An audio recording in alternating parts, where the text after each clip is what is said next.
बरसात की एक ठंडी रात थी।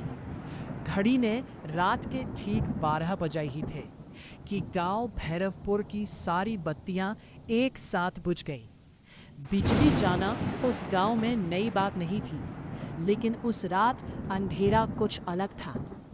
ऐसा लगता था जैसे रात ने पूरे गांव को अपने काले आंचल में कैद कर दिया हो। भैरवपुर एक छोटा सा गांव था जिसके चारों ओर घना जंगल फैला हुआ था।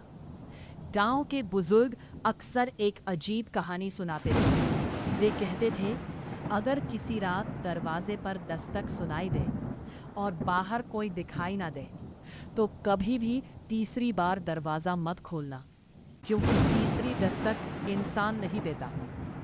गांव के युवा इस बात पर हंसते थे।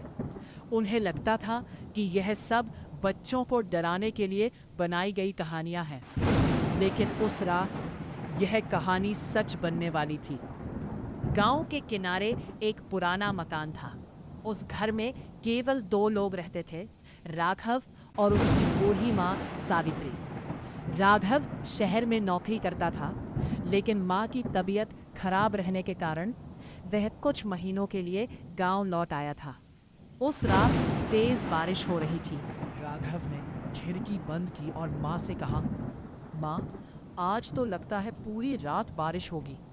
सावित्री ने बिना उसकी तरफ देखे धीरे से कहा, आज बाहर मत निकलना, और अगर कोई दरवाज़ा खटखटाए तो मत खोलना। राघव हंस पड़ा।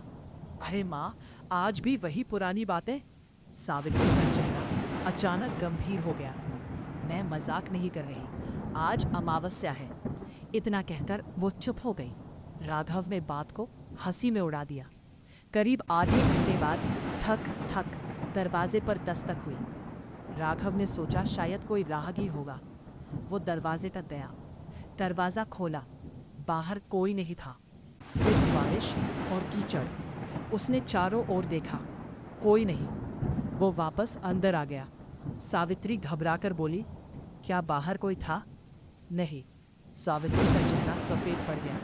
पहली दस्तक। राघव ने उसकी बात पर ध्यान नहीं दिया। 5 मिनट बाद थक थक दूसरी दस्तक। इस बार आवाज़ पहले से ज़्यादा साफ थी। राघव झुंझलाकर बाहर निकला। फिर वही, कोई नहीं। लेकिन इस बार उसकी नज़र ज़मीन पर पड़ी। कीचड़ में बारिश की वजह से हर जगह निशान बने हुए थे, गायों के, उसके अपने पैरों के। लेकिन दरवाजे तक आने वाले किसी इंसान के पैरों के निशान नहीं थे। ऐसा लग रहा था जैसे कोई हवा में उड़कर दरवाजे तक आया हो। राघव के शरीर में हल्की सी सिहरन दौड़ गई। वो जल्दी से अंदर आ गया। सावित्री कांपती आवाज में बोली, मैंने कहा था ना, दूसरी दस्तक के बाद बाहर मत जाना। राघव पहली बार थोड़ा घबराया, लेकिन उसने खुद को समझाया, शायद बारिश ने निशान मिटा दिए होंगे। तभी गांव के सारे कुत्ते एक साथ रोने लगे। उनकी आवाज पूरे गांव में गूंज उठी। सावित्री ने भगवान की मूर्ति के सामने दीपक जला दिया। हवा अचानक बंद हो गई। बारिश भी रुक गई। पूरा गांव एकदम शांत हो गया। इतनी खामोशी कि अपनी सांसों की आवाज भी साफ सुनाई दे रही थी। फिर थक थक थक तीसरी दस्तक। इस बार दस्तक नहीं, जैसे किसी ने मुट्ठी से पूरी ताकत लगाकर दरवाजा पीटा हो। सावित्री चीख उठी, दरवाजा मत खोलना। लेकिन उसी समय बाहर से एक परिचित आवाज आई, राघव बेटा, दरवाजा खोलो। राघव चौंक गया। ये आवाज उसके पिता की थी, जो 5 साल पहले मर चुके थे। उसका दिल जोर जोर से धड़कने लगा। वो दरवाजे के पास गया, अंदर से पूछा, कौन? बाहर से वही आवाज, मैं हूँ बेटा, तुम्हारा पिता। बहुत ठंड लग रही है। सावित्री रोने लगी, मत खोलना, ये तेरे पिता नहीं है। राघव के हाथ कांप रहे थे। उसे समझ नहीं आ रहा था कि वो क्या करे। दरवाजे के नीचे बनी छोटी सी दरार से किसी की परछाई दिखाई दी, लेकिन वो परछाई उल्टी दिशा में थी। जैसे बाहर खड़ा इंसान नहीं बल्कि कोई चीज छत से उल्टी लटक रही हो। राघव का गला सूख गया और तभी दरवाजे के नीचे से धीरे धीरे एक काला लंबा बर्फ जैसा ठंडा हाथ अंदर घुसने लगा। राघव का गला सूख गया। दरवाजे के नीचे से एक लंबा काला और बर्फ जैसा ठंडा हाथ धीरे धीरे अंदर सरकने लगा। उसकी उंगलियां इंसान जैसी थी, लेकिन असामान्य रूप से लंबी और टेढ़ी। जहां वो हाथ फर्श को छूता वहां लकड़ी पर काले निशान पड़ जाते। सावित्री चीख पड़ी, पीछे हट, उसकी तरफ मत जाना। राघव ने पास रखा लोहे का सरिया उठाया और पूरी ताकत से उस हाथ पर दे मारा। धड़ाम! सरिया तो लगा, लेकिन ऐसा लगा जैसे उसने किसी ठोस चीज पर नहीं बल्कि धुएं पर वार किया हो। हाथ पल भर में गायब हो गया। उसी क्षण बाहर से एक ऐसी भयानक हंसी सुनाई दी कि पूरे घर की दीवारें कांप उठी। फिर सन्नाटा। कुछ मिनट तक कोई आवाज नहीं आई। राघव ने राहत की सांस ली ही थी कि अचानक घर की पिछली खिड़की अपने आप खुल गई। बर्फ जैसी ठंडी हवा अंदर आई और दीपक बुझ गया। अब पूरा घर अंधेरे में डूब चुका था। तभी सीढ़ियों पर किसी के धीरे धीरे चढ़ने की आवाज आने लगी। ठक ठक ठक। लेकिन घर में ऊपर जाने वाली सीढ़ियां थी ही नहीं।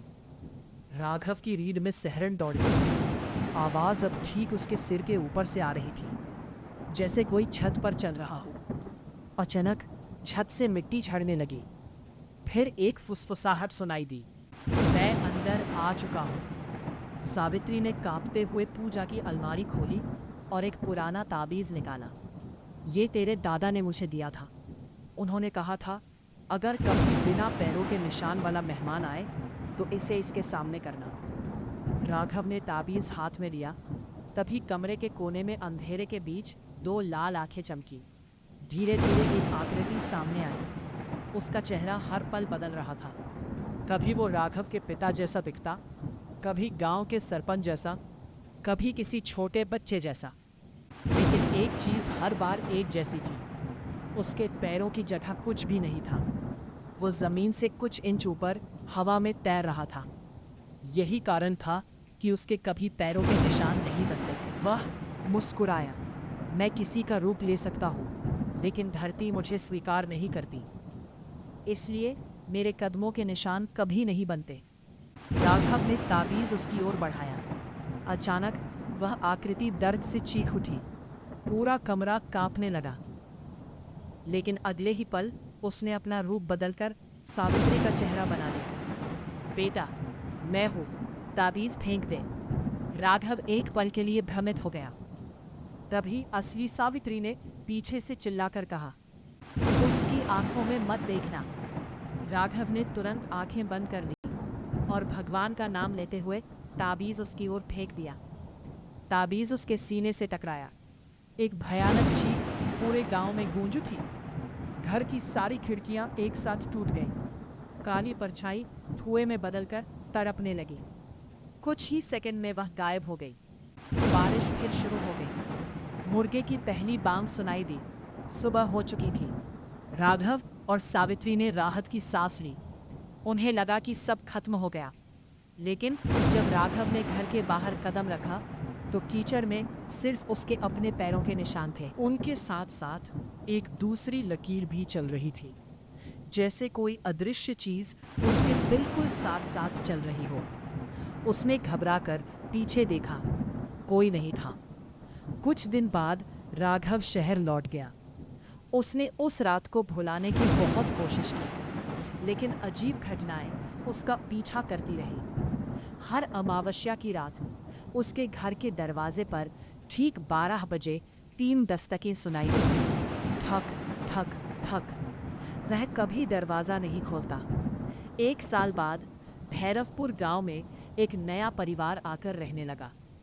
गांव वालों ने उन्हें वही पुरानी चेतावनी दी, अगर आधी रात को कोई दस्तक दे और बाहर कोई दिखाई न दे तो तीसरी दस्तक के बाद दरवाज़ा कभी मत खोलना। उन्होंने उस बात पर हंस दिया। अमावस्या की रात आई रात के ठीक 12 बजे थक थक थक। सुबह जब गांव वाले उनके घर पहुंचे, दरवाजा खुला हुआ था। घर पूरी तरह खाली था। न कोई सामान बिखरा था, न संघर्ष के निशान, न खून, न किसी इंसान के पैरों के निशान। बस दरवाजे के सामने कीचड़ पर एक पंक्ति उंगली से लिखी हुई थी, मैं फिर आऊंगा क्योंकि मुझे घर नहीं निमंत्रण चाहिए। और उस दिन के बाद से भैरवपुर में आज भी अमावस्या की रात कोई तीसरी दस्तक के बाद दरवाज़ा नहीं खोलता, क्योंकि लोग कहते हैं कि बिना पैरों के निशान वाला मेहमान अभी भी किसी नए घर की तलाश में भटक रहा है। वीडियो अच्छी लगी हो तो चैनल सब्सक्राइब करें।